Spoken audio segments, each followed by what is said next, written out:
आशा करते हैं आप कुशल मंगल होंगे। मैं प्रशांत कुमार आज आप लोगों के समक्ष जो कक्षा 10 की बुक आपके पाठ्यक्रम में जो है व्युषम, उसमें हम अलस कथा का संपूर्ण अर्थ सहित वाचन वस्तुनिष्ठ प्रश्न आज आपके समक्ष अलस कथा के जो महत्वपूर्ण दीर्घ उत्तीय प्रश्न है वो आपके समक्ष लाए हैं। आशा करते हैं आप लोग वीडियो को अंत तक देखते होंगे। यदि आपके मन में कोई विचार हो या कोई प्रश्न हो तो वह भी हमें कमेंट के माध्यम से अवश्य बताएं। मित्रों, आपसे एक अनुरोध है, आप जो है इससे जो भी प्रश्न विषय वस्तु पढ़ाया जाता है उसे आप ध्यान से पढ़ें और प्रश्नों को अपने कॉपी में नोट करते जाएं। एक कॉपी बना ले जिसमें आधा भाग जो है किताब का रहे और आधा भाग व्याकरण का, क्योंकि जब आप इस तरह से मेहनत कीजिएगा तो आप परीक्षा के दृष्टिकोण से बहुत अच्छा तैयारी आपकी होगी और परीक्षा में आपको अच्छे अंक प्राप्त होंगे, क्योंकि आपका सतत निरंतर प्रयास ही आपकी मंजिल तक पहुंचाएगा। मित्रों, आइए देखते हैं आज जो आलस कथा के लेखक कौन है। पहला प्रश्न है मित्रों, आलस कथा के लेखक कौन है तथा उस पाठ से क्या शिक्षा मिलती है। प्रश्न कह रहा है लेखक कौन है और पाठ से क्या शिक्षा मिलती है। आइए इसका आंसर जानते हैं। आलस कथा पाठ के लेखक मैथिली कवि विद्यापति हैं। कौन है? मैथिली कवि विद्यापति।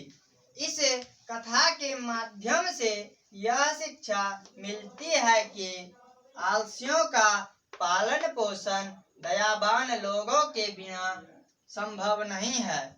जो आलसी का पालन पोषण है वह सिर्फ दयावान ही उस पर ध्यान देते हैं और उस पर कोई ध्यान नहीं देते हैं। इस कथा से यह शिक्षा मिलती है कि हमें बनावटी आलसी नहीं बनना चाहिए, अन्यथा मुसीबत या गंभीर परिस्थिति सामने आ सकती है। अतः हमें आत्मनिर्भर रहना चाहिए। मित्रों, जो यह पहला प्रश्न कह रहा है आलस कथा के लेखक एवं पाठ से शिक्षा मिलती है, उसका हमने आंसर जाना।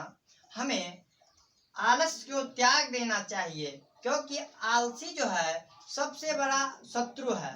आलस से सबसे बड़ा शत्रु है, क्योंकि आलसी व्यक्ति पर उतना आदमी का ध्यान नहीं जाता, सिर्फ दयावान लोग ही उस पर ध्यान देते हैं। आप यदि आलस कीजिएगा तो आपके बहुत सारे काम में बाधाएं उत्पन्न होगी और रुकावट होगी, इसीलिए आलस को त्यागे। आइए दूसरा जो प्रश्न है, विद्यापति कौन थे, उन्होंने किस ग्रंथ की रचना की। मित्रों, यह विद्यापति और उनसे रचित ग्रंथ के बारे में पूछ रहे हैं। आइए इसका उत्तर जानते हैं। विद्यापति मैथिली के महान कवि एवं लेखक थे।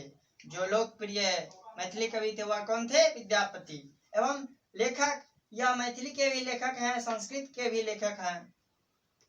उन्होंने पुरुष परीक्षा नामक ग्रंथ की रचना की। कौन सा ग्रंथ? पुरुष परीक्षा नामक ग्रंथ की रचना की। इस ग्रंथ में कहानी के रूप में अनेक महत्व के गुणों का वर्णन किया जाता है। जो पुरुष परीक्षा नामक ग्रंथ है उसमें कहानी के रूप में अनेक महत्व का वर्णन है तथा उनके दोष का निराकरण के लिए शिक्षा दी गई। जितने भी दोष है, चाहे वह आलस का हो या अन्य कोई दोष, उसके निराकरण का शिक्षा पुरुष परीक्षा नामक ग्रंथ में दिया गया है। विद्यापति संस्कृत ग्रंथों के रचनाकार भी थे।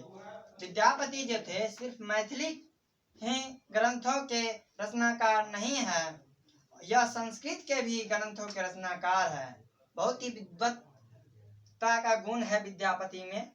अब विद्यापति का बहुत सारे मैथिली गाना सुने भी होंगे, बहुत ही मनोरंजक और सीखने योग्य होते हैं उनके। तो रचनाकार भी थे। कौन सा रचनाकार? संस्कृत ग्रंथ के भी। अनेक ख्याति संस्कृत में अत्यधिक है।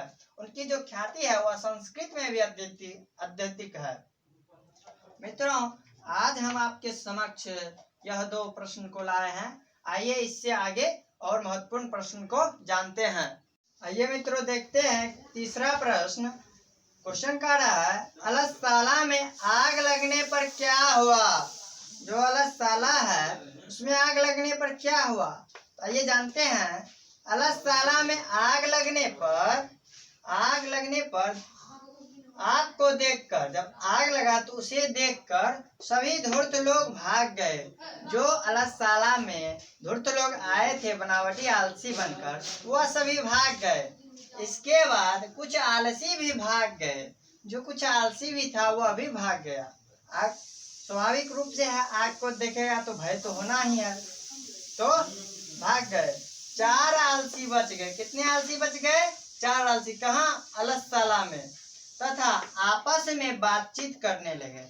जो अलससाला में आग लगे थे उसमें आग लगने पर कुछ धूर्त भाग गए, कुछ आलसी भाग गए और 4 आलसी बच के कुछ बात करने लगे।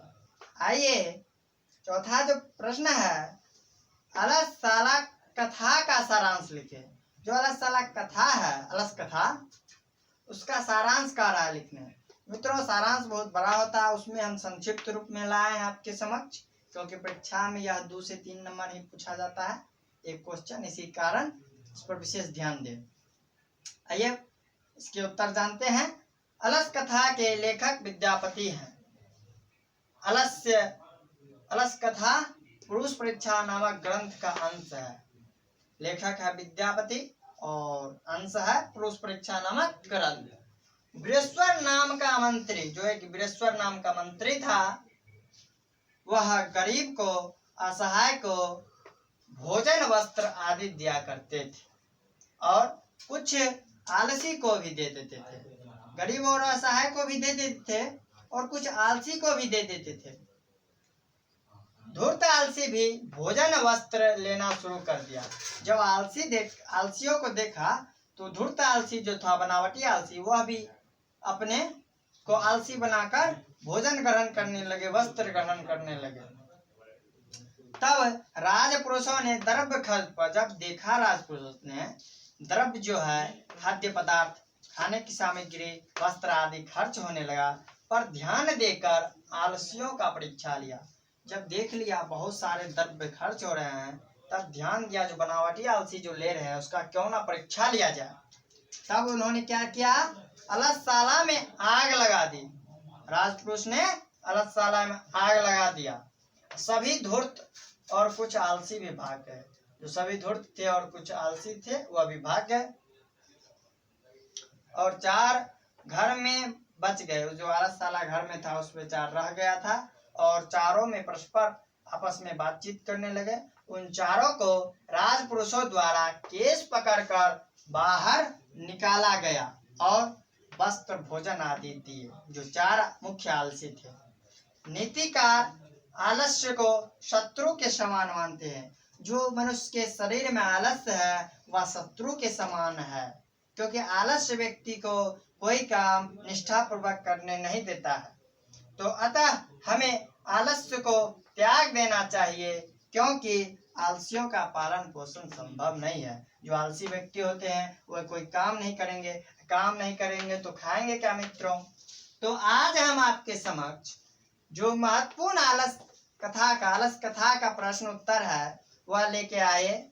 आपसे निवेदन है आप वीडियो को रोक कर लिख ले, देखें, पढ़े, समझे, क्योंकि यह बहुत ही महत्वपूर्ण है आपके लिए। तो वीडियो देखने के लिए बहुत बहुत धन्यवाद।